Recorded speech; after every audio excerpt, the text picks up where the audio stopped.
So good morning, everyone. I thought I'd start out the day with a quick flow to kind of get the juices flowing. So we'll start down on our mat in an easy seat. Crisscross applesauce, as the parents like to say for the children. And we're going to focus on kind of opening up our hips. One of the important things to think about when you're sitting in an easy pose is that both of your sits bones should be even on your mat. So not tilted one way or the other, but flat on your mat. One of the things I like to do to kind of warm people up for class is do torso circles. So you start an easy seat, you place your hands on your knees or either side of your body, you roll your torso towards the front and around.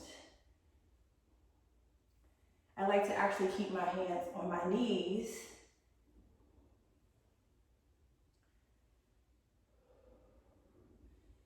One of the other important things to do in this posture is to breathe. And we'll do one more towards the right. And then we'll stop and we'll go the opposite way. And you should feel the pressure on both of your sits bones while you're doing this torso circle, just to kind of open everything up. If it's not accessible for you to have your legs crisscross together, you can keep your legs extended out in front of you and place your hands on either side of your mat and do the same thing. It's a little bit more pressure on your hamstrings, so you can also bend your knees, because the purpose is to warm up your spine. So you can still do it this way.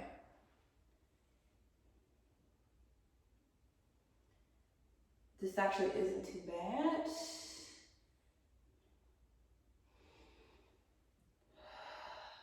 Perfect. Now we're moving to cat-cows. Stack your knees directly underneath your hips. Bring your hands down to your mat. Keep your shoulder directly over your wrist. Drop your belly down, shine your chest forward, gentle arch in the small of your back. Bring your gaze up towards the ceiling. Exhale, cat. So bring a small hunch in between your shoulders. In this posture, it will feel like you're kind of pushing the mat away from you.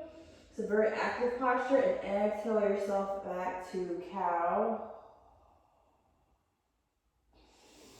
Inhale, cat. Exhale, cow.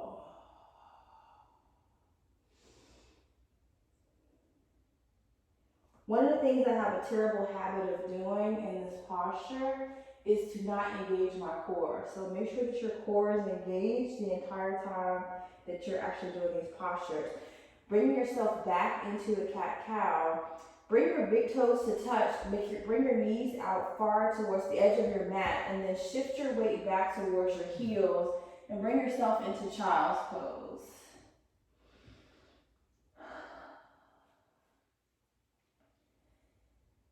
And as you deeply inhale deeply in through your nose and exhale out deeply through your mouth. So deep cleansing breath here.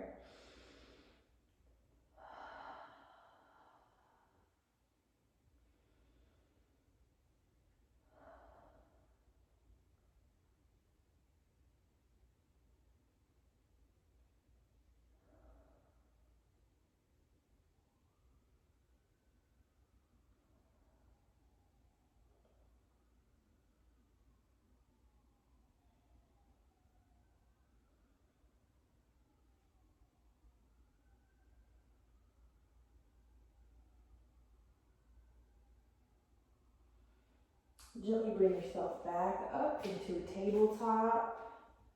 Flip your feet under. Push your hips back towards the back of the room.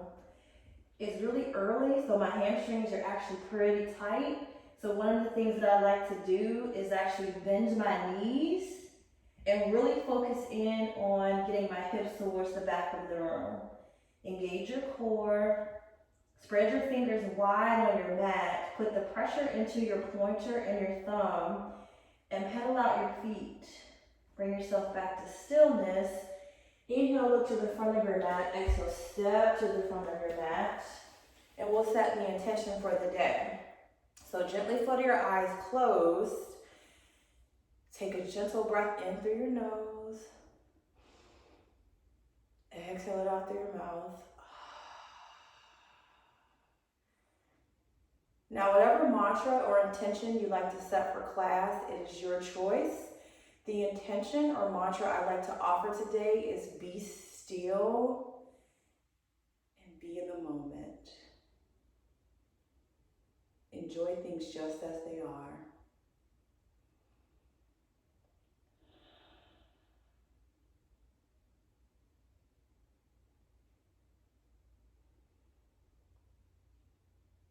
And take a gentle breath in through your nose. Exhale it out through your mouth. And let's get started. Release your hands down to both sides of your body for Samasthiti, which is standing at attention. Both your feet are grounded deeply onto your mat. You can feel the ground under both 10 of your toes. Your core is engaged.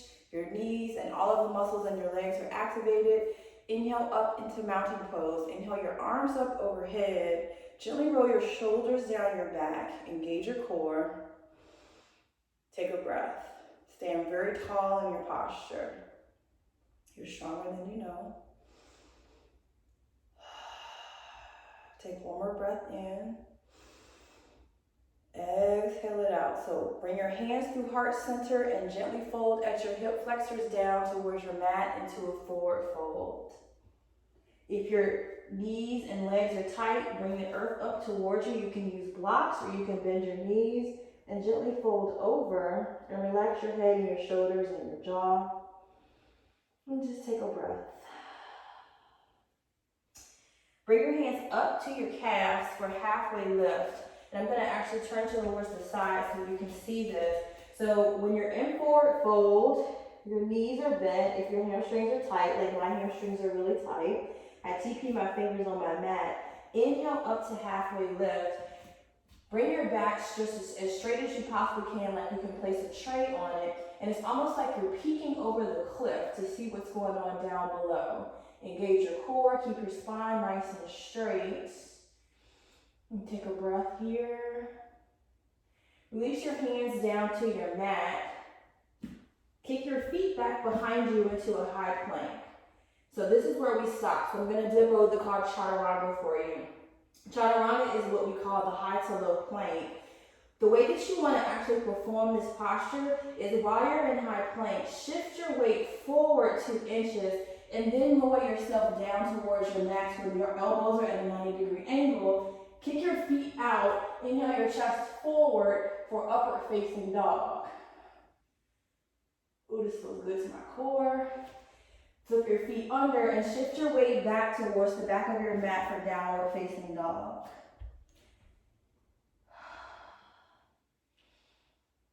Look to the front of your mat. Exhale, step to the front of your mat.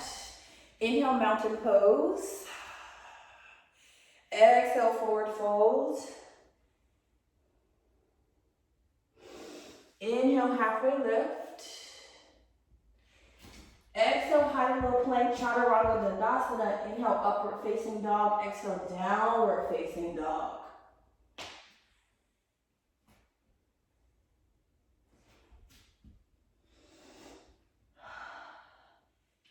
Last time, inhale, look to the front of your mat. Exhale, step to the front of your mat.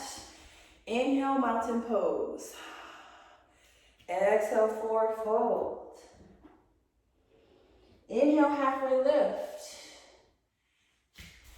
Exhale, high and low plank, chaturanga dandasana. Inhale, upward facing dog.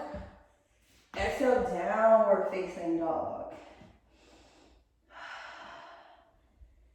So, we just did a few moments of a power vinyasa class where we warmed up our bodies, we set an intention, and we moved into Sun A.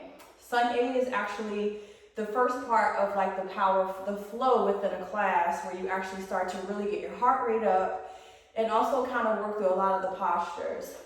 A couple of things I want you to remember.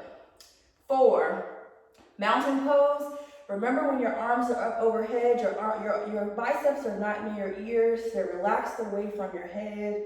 Your shoulder blades are rolled down your back.